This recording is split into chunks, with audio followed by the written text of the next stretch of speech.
राम जी की कृपा से तुलसी जी तुलसीदास हैं। इनकी भगवान नाम में इतनी निष्ठा थी कि ये विप्रचंद्र ब्राह्मण था, वो हत्या करके तीर्थों में घूमता था। इन्होंने राम नाम लेकर उसे अपनी पंगत में बैठाकर शुद्ध किया। बोले राम से सब शुद्ध होता है। तो काशी के विद्वानों ने इनका बड़ा विरोध किया। सभा बुलाई गई और कहा कि इसने हत्या की और तुमने केवल राम राम कह करके इसे पवित्र कर दिया, प्रायश्चित नहीं करवाया, कौन भोगेगा? तुलसीदास जी कहते भाई देखो, राम सबको तारता है। पाप जीवन में किया, गुरु से छल किया, भगवान से छल किया, मानवों का हत्या की, प्रकृति का दोहन किया जीवन में अगर आपने, और धोखे से राम ले लिया और उस पाप की पुनरावृत्ति ना हो, तो आप राम शब्द कहकर नाम जप करके मुक्त हो सकते हैं। ये यहां सूत्र है, ये जीवन में सूत्र है। बाद में विद्वानों ने कहा कि देखो भाई, अगर भगवान शंकर जी के नादिया ने इसके हाथ का प्रसाद पा लिया तो ही हम मानेंगे ये पवित्र भया, नहीं तो नहीं। बढ़िया प्रसाद का थाल सजाया और शंकर जी के नादिया ने उस ब्राह्मण के हाथ से तुलसीदास जी की लाज रखने के लिए भोजन पा भी दिया। बाद में काशी के पंडितों को तुलसीदास जी से बड़ी ईर्ष्या हो गई, क्योंकि उन्होंने ऐसा सदग्रंथ लिखा था कि कहना क्या। राम कथा है ही ऐसी। रामो कथा सुंदर करतारी, संशय विहंग उड़ावनहारी, संशय विहंग उड़ावनहारी।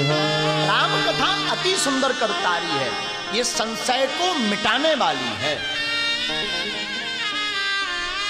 तो काशी के विद्वानों ने सोचा अगर इनकी राम कथा लोकप्रिय हो गई तो हमें कोई नहीं पूछेगा।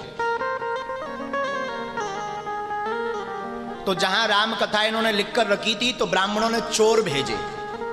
जब चोर चोरी करने आए तो क्या देखा, जिस मंदिर में रामचरितमानस लिखा हुआ रखा है उसके बाहर दो सुंदर से राजकुमार हाथ में धनुष बाण लेकर के पहरा दे रहे हैं, और चोर चोरी भूल करके उनके ही भक्त बन गए। आहा,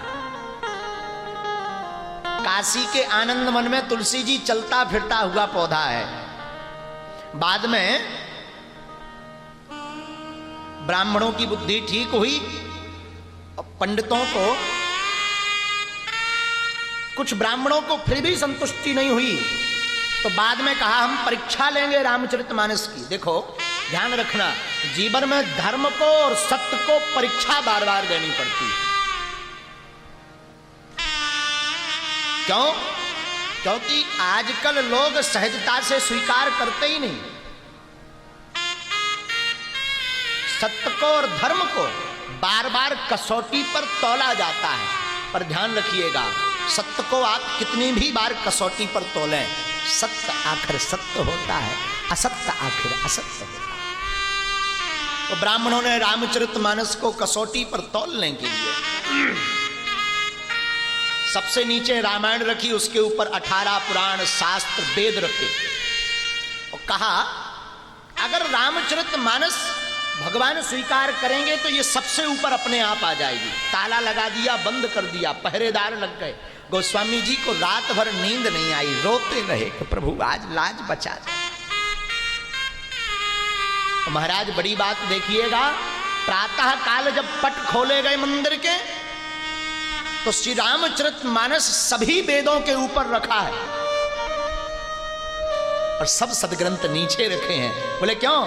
छहों शास्त्र सब ग्रंथ को रस, मुनि जन संतन को सर्वस। सबका रस है, रामचरितमानस ऊपर रखी, ब्राह्मण सब संतुष्ट हुए।